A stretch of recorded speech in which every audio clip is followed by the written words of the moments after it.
What's going on, nerds and bandits? It's your boy Noel, aka Mr. NCU himself, back at it again with another video.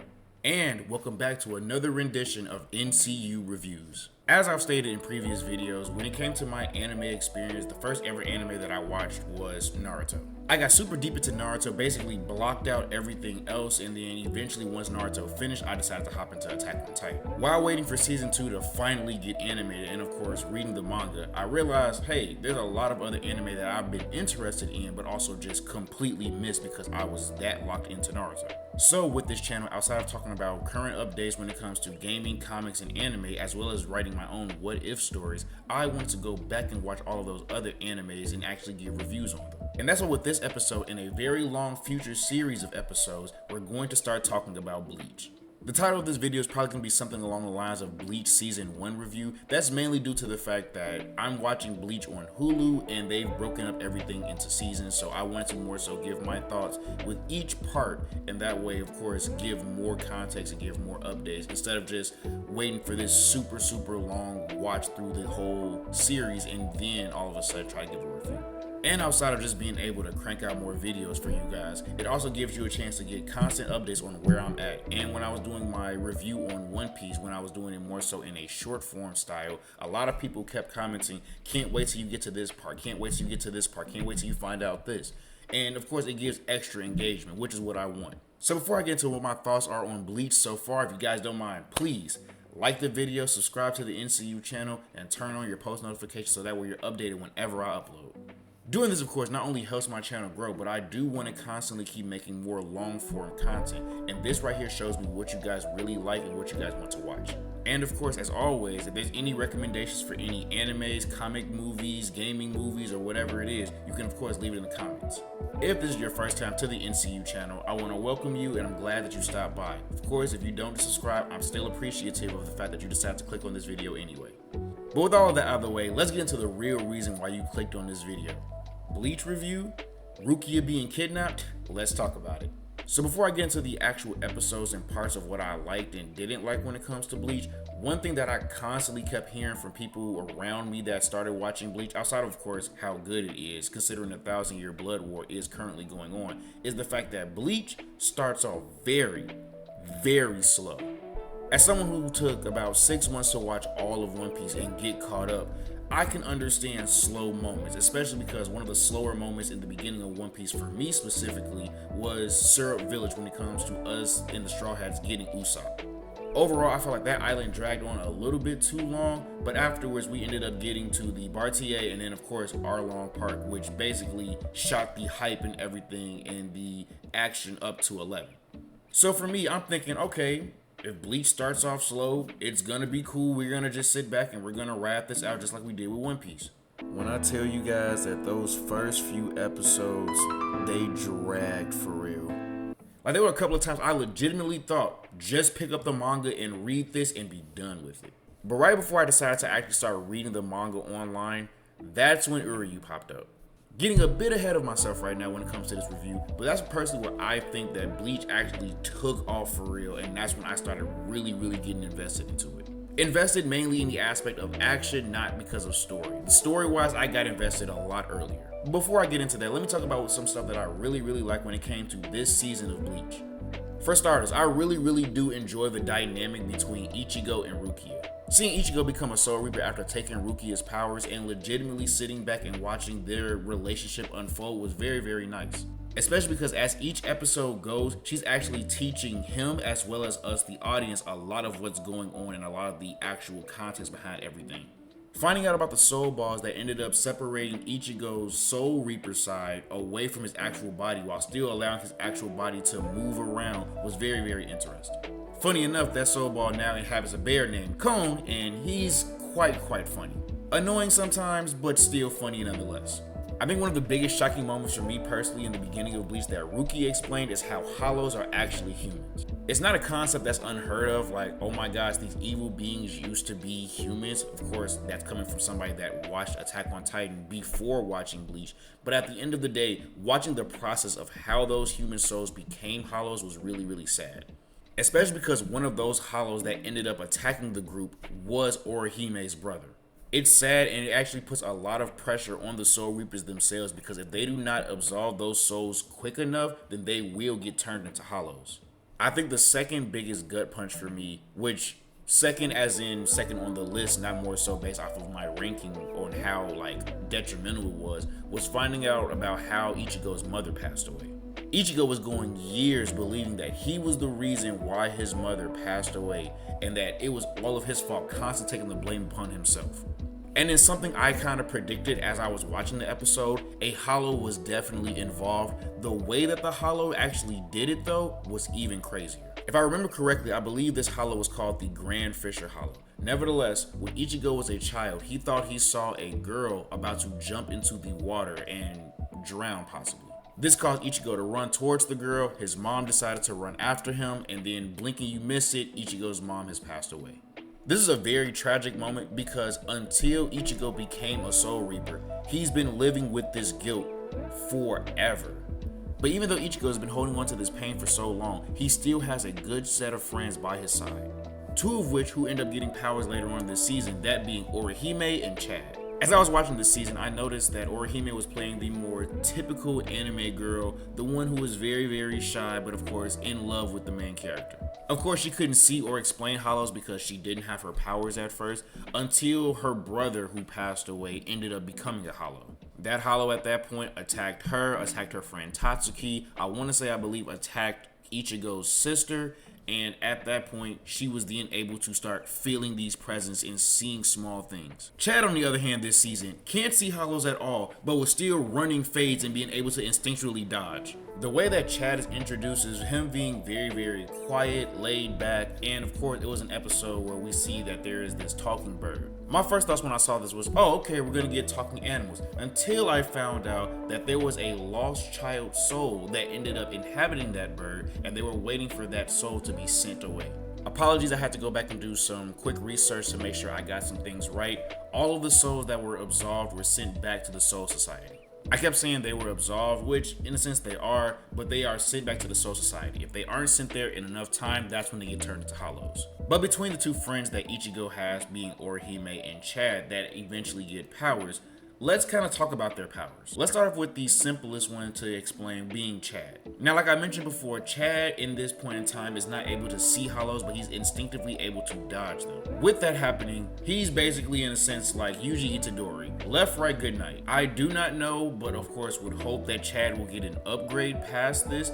But from what I've seen so far, he's basically the hand-to-hand brawler of their group. Now, Orihime's powers is a bit trickier, and personally some powers that I necessarily don't like. Her powers are the 6 fairies, also known as the Shun Rika. She's able to create shields for people, reject attacks, heal wounds, and undo past events. With that being stated, and again, I hope that this changes later on, but basically she has to, of course, do a chant and then tell each fairy what to do. I do not know how fast paced the Bleach fights are going to get later on, but I feel like unless she's able to do this very, very quickly or speak very, very quickly, then this is kind of a detriment. For example, and again, going into a One Piece like comparison, it's impractical for people to constantly have to say their moves to set certain things up. Think about Luffy in the beginning of One Piece where he was using his Gum Gum pistol. Sitting back and having to stretch your arm that far back, saying Gum Gum pistol, and then attacking, it leaves a lot of openings for any enemy to attack. Now, of course, it's an anime trope, and I already know that there are ways to work around it, but with Orihime seeming to be the healer of the group, I just hope she's able to do that in a very, very fast succession. For me, it just seems very, very difficult to just watch Orihime sit back and have to call out her attack, call out the fairy's name, and then tell them what to do, all within a very, very high-paced battle if the speed and the intensity starts to increase. Outside of that, we did get some quick funny moments like the Don Kanoji battle where he's the Spirit Hunter and of course he's a big time celebrity. That was cool, nothing to super write home about. I think energy wise and kind of comedy act wise, he was giving me a lot of vibes of Hercule Satan, but overall it was a cool episode. Now back to what I was talking about from the beginning of this episode, where to me I think action and everything wise started to really pick up. When we first get introduced to Uryu, we see that he is literally looking for Ichigo. We find out that Uryu has a deep hatred for Soul Reapers, and he himself is a Quincy. Something that was also explained is that Uryu seems to be the last Quincy, because it seems like the rest of the Quincy race was wiped out by the Soul Reapers, and that's also probably what fuels his hatred. Nevertheless, though, he challenges Ichigo to see who can defeat the most hollows, which is when we get introduced to a Buster Call level creature, in my opinion, called the Minos Grande. Watching that scene specifically had me put down the manga and be like, oh no, this right here is crazy. Mainly because this right here gave me an elevated version of Attack on Titan vibes when the Colossal Titan first appeared, because we just see the sky crack, these giant hands break through, and a Minos Grande trying to step into our actual reality. Nevertheless, with Uryu and Ichigo teaming up, they managed to damage it and actually push it back. And while all this is going on and Ichigo is progressing and progressing, we're starting to see Rukia fall back further and further. Like, yes, it's obvious she does not have the same powers that she had in the beginning, but at the end of the day, she is also being hunted down at that moment, so she's trying to keep a low profile. But that can only last so long as Renji and her older brother Byakuya actually find her, and they say they're about to take her back to the Soul Society. This leads into a battle between Renji and Ichigo, where Renji is showing him that his Zanpakuto has a name, and Ichigo obviously doesn't know what he's talking about, but overall still pushes through when it comes into the battle. At first, it's looking good. It's looking like Ichigo is going to actually prevail. We're going to save Rukia, and whatever's going to happen is going to happen. And then Byakuya decides to go around and flex.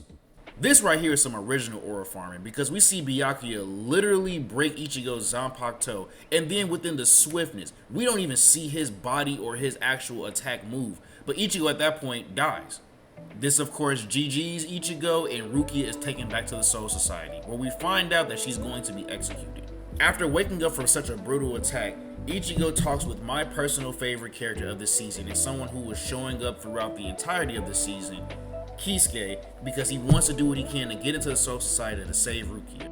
This then leads to a training montage with Ichigo, Orihime, and Chad, that is also, of course, headed by Kisuke and Yoruichi.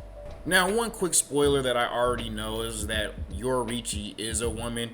Everybody, if you're anybody who watches anime, knows about the Yoruichi pose, and of course, just how marvelous of a black queen she is. Nevertheless, it's very, very interesting that she has the voice of a man. Saying that because currently I am watching it in dub. I think that a lot of older anime did dub really, really well, so I'm watching it in dub currently. Nevertheless, though, it was very, very surprising. Not as surprising as Ichigo's training, though, because each one of these lessons were literally meant to end this man. The little girl was ready to knock his melon top off. He literally was put down into a pit and told that if he does not crawl out, he will become a hollow, and they will be forced to execute him right then and there. I was sitting back wondering, like, what is going on? But all of this, of course, was able to reattach his soul connection and do what he needs to do, so that way he is at least experienced enough to survive being in the Soul Society. Eventually, Kisuke tells Ichigo, alright, your third and final lesson, you're going to have to run the ones with me, and at the end of the day, if you don't understand what the name of your Zanpakuto is, because all Zanpakutos have their own name, then you're not going to really be able to survive at all, and I will end you right here and there. This leads Ichigo going into another realm where we see this mystery figure talking to him, trying to get him to understand who he is, which then Ichigo figures out that that's the name of his Zanpakuto, which I believe is Zangetsu. And after all of this training montage and the planning that needed to go into entering the Soul Society, Season 1 of Bleach concludes. Now, after watching an anime, I usually have certain questions that I hope gets answers later on. And the main question that I have is that, what's going on with Ichigo? Now, of course, don't spoil this in the comment section, but it's one of those things that, as I'm watching this season, I realize that Ichigo is just top tier talent here and there. He learns things very, very fast. His spiritual pressure is very, very heavy and very, very powerful. He got a hollow mask during the training montage. Like, it's almost as if he is the perfect being, or he's able to do everything. He literally reminds me of Lethal Shooter, and if you don't know who that is, you go check him out on Instagram. He basically does a bunch of basketball content, but literally after he misses, he screams back, I understand this now. That right there to me is Ichigo, because every time I look up and I'm like, oh, well, he's gonna need to train to do this. Within that same episode, within that same fight, he just instantly understands it and is able to just put so much output out. Now, granted, when he did fight Kisuke and he used so much output with Zangetsu, he basically KO'd and went to sleep. Nevertheless, he just seems like he is like beyond talented and like is made up of everything. Which then has me wondering, how he has the hollow mask. Do more people have hollow masks when it comes to the rest of Bleach? What else is going to happen? But outside of that one question, Bleach has had a really good start for me. I was constantly hearing about how slow Bleach is, how much filler it has, and everything in between, and it kind of turned me away from originally just getting into it as quickly as everybody else got into it. But of course, with Thousand Year Blood War just ramping up, I just could not keep telling myself to just not watch it. I just needed to get into it. Plus, eventually, once I catch up and watch everything, I do want to do a breakdown of the big three and actually give my own personal ranking. But with all that being said, season 1 is concluded and we are ramping up and heading deep into season 2. But before I end this video, I want to ask a quick question to the people that are still watching. Would you rather have Haki or the Sharingan? Personally for me, I think Haki is a lot better than the Sharingan, and if you want to know why, the video will be at the end card and of course on my page. If you made it to this far in the video, I want to start off by saying thank you for watching all the way to the end. I really appreciate it. Please like, comment, subscribe, and share with your friends, especially if they're interested in Bleach. Also, without spoiling anything, please drop some of your favorite characters down in the comment section, so that way I can be on the lookout for them while I'm watching. Thank you all again for watching all the way to the end. Be on the lookout for more shorts, more long form videos on what ifs, debates, and reviews on everything anime, gaming, and comics. And with that being stated, I'll see you all on the next one.